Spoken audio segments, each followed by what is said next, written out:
시편 15편 1절입니다.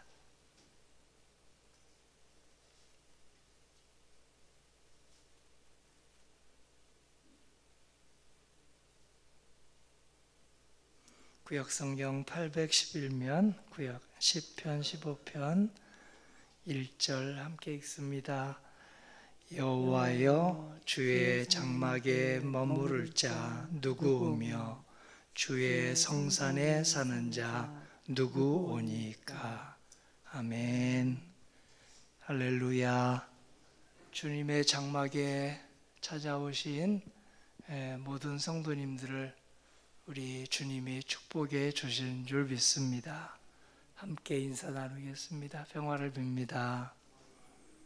사랑하고 축복합니다. 평화를 빕니다. 아멘.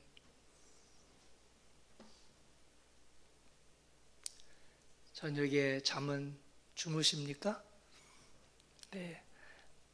요즘 밤잠을 설치는 분들이 많은데 공기 잘 조절해서 저녁에도 숙면할 수 있기를 바랍니다. 지금 야외에서 일하다가 혹시 여러 가지로 쓰러지는 사람이 있을까 봐서 그 일을 시키는 분들이 너무 더우면 좀 일을 멈추기도 하고 또 지연시키기도 이렇게 한다고 하니 참 지혜로운 경영자들입니다. 성경학교 위에서 기도해 주실 때 물론 실외, 실내 활동 둘 다 하지만 우리 담당 교육자들과 선생님들이 안전 잘 챙기면서 할 것입니다. 이번 주 주말부터 토요일, 주일부터 시작되어서 한 달 동안 진행을 합니다. 계속 우리가 함께 중보기도 하겠습니다. 오늘 시편 15편의 말씀은 주님의 장막에 머무를 자, 하나님께서 오늘 여러 가지 복을 주시는 것으로 우리에게 안내해 주고 있습니다. 주님의 장막은 어디일까요? 주님의 성산은 어디일까요?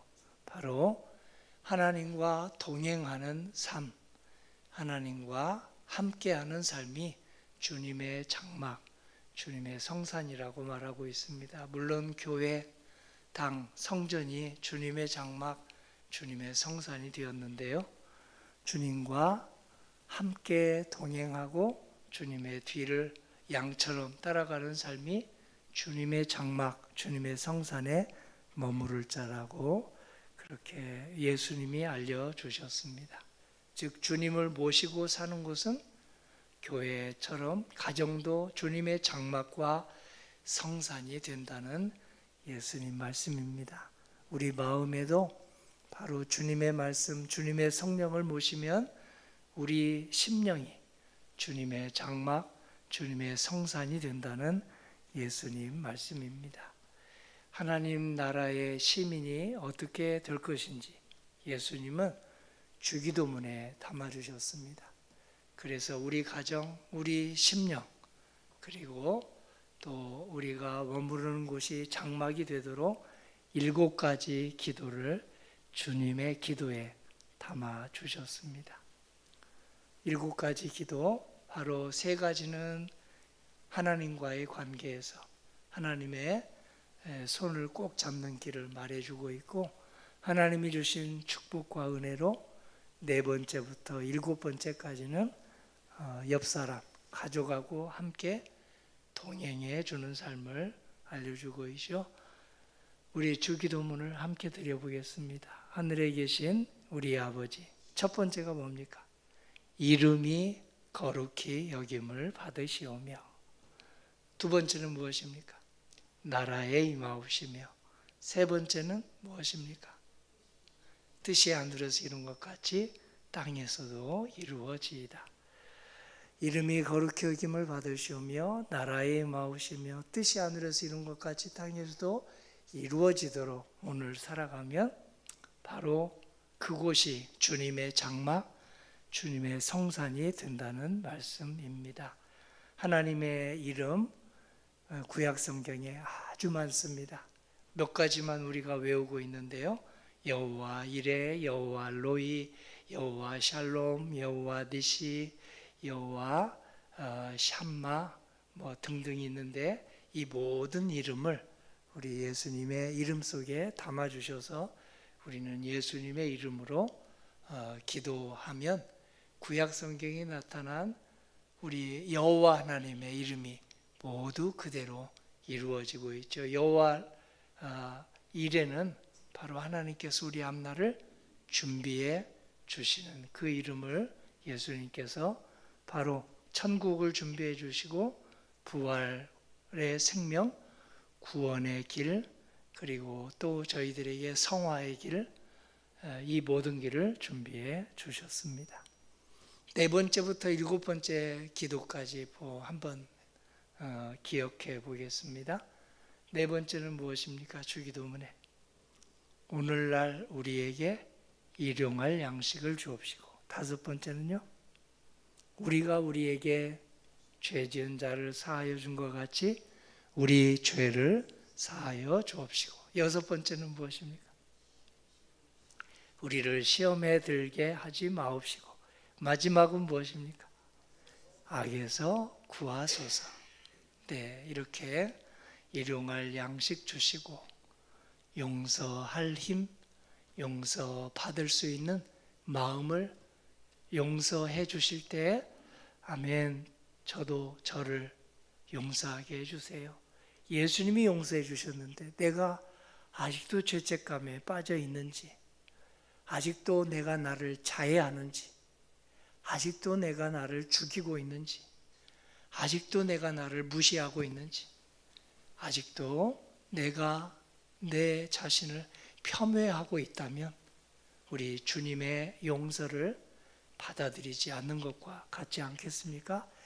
남을 용서하지 않는 것도 하나님의 뜻에 반하지만 예수님의 용서를 내가 받아들이지 못하고 날마다 먹구름 얼굴로 사는 것도, 고개 숙이고 사는 것도, 죄책감에서 벗어나지 못하는 것도, 그것도 남을 용서 못하는 것하고 똑같이 우리 주님의 장막, 주님의 성산에 머무르지 못하는 일입니다. 아기들은 엄마가 용서해 주면 그대로 받아들입니다. 엄마를 믿기 때문입니다. 우리 그 엄마와 아빠를 보내주신 하나님은 얼마나 좋으십니까? 그래서 날마다 외웁니다. 출애굽기 34장 6절, 7절을 꼭 우리가 외우는 이유가 하나님의 이력서이기 때문입니다. 하나님의 이력서는 얼마나 좋으신지 아주 우리에게 모든 것을 다 내어주고 또 내어주는 어머니 아버지 같다 하고 소개하죠. 여호와라 여호와라, 자비롭고 은혜롭고 노하기를 더디하고 인자와 진실이 많은 하나님이로라. 인자를 몇 대까지 베푼다고 그랬어요? 인자를 1000대까지 베풀며 악과 과실과 죄를 어떻게 한다고 그랬어요? 용서하되, 너무 말을 듣지 않으면 몇 대까지 회초리를 든다고 했습니까? 3대, 4대까지. 내가 지은 죄를 자식에게 그대로 회초리를 든다는 말이 아니에요. 그거 잘못 해석하고 있습니다. 3, 4대까지 회초리를 드시고 1000대까지 복을 주겠다는 말은 1000대까지 내가 잘 믿음 생활하면, 주님의 장막, 주님의 성산에 머무르는 믿음 생활하면 내 아들, 딸, 내 손자, 손녀에게 그 복이 간다는 말은 잘된 해석인데요. 아브라함의 복이 이삭에게 갔습니다. 이삭이 받은 축복이 야곱에게 갔습니다. 야곱이 받은 축복이 오늘 그 손자 아들 요셉에게 갔습니다. 1000대까지 갑니다. 그러니 얼마나 주님의 성산 장막에 머무르는 게 행복입니까? 그 시간 머무르는 게 얼마나 우리에게 축복입니까? 3, 4대까지 부흥한다, 그 말은 내 아들과 딸이 나 때문에 벌을 받는다, 죄를 받는다, 그 뜻이 아니고요. 3대, 4대는 옛날에 이 성경, 구약 성경이 기록될 때 3대, 4대가 함께 살았어요. 할아버지, 할머니하고 그 아들하고 손자, 손녀하고 증손자까지 하면 4대입니다. 이 4대가 한 집에서 살았어요.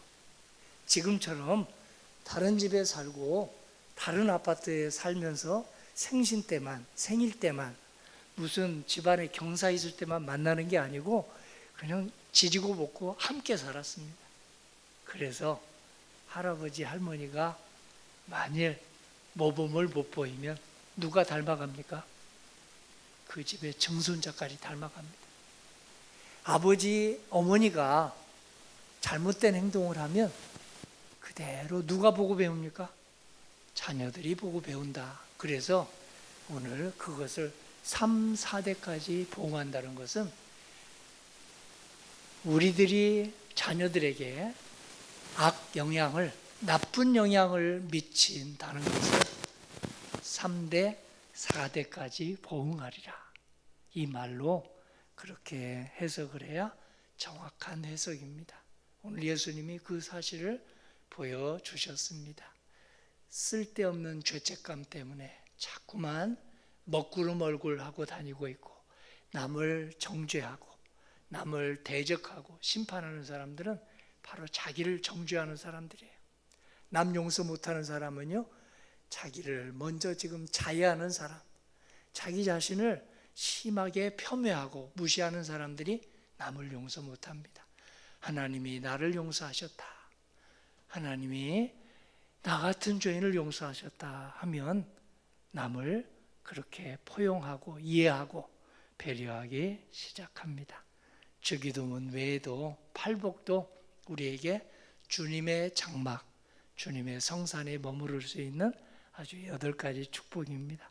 심령이 가난한 자, 애통하는 자, 온유한 자, 의에 줄이고 목마른 자는 하나님께서 주님의 성산 장막에 머무를 자라고 말씀해 주셨습니다. 그리고 긍휼히 여기는 자, 마음이 청결한 자, 화평하게 하는 자, 의를 위해서 모든 환난 핍박을 견뎌내는 자도 주님의 성산과 장막에 머무를 자입니다. 이 은혜가 성도님의 심령 속에서 온 가족에게로 오늘 7월 10일 흘러가고 축복의 통로 되시기를 주님의 이름으로 기원합니다. 아멘.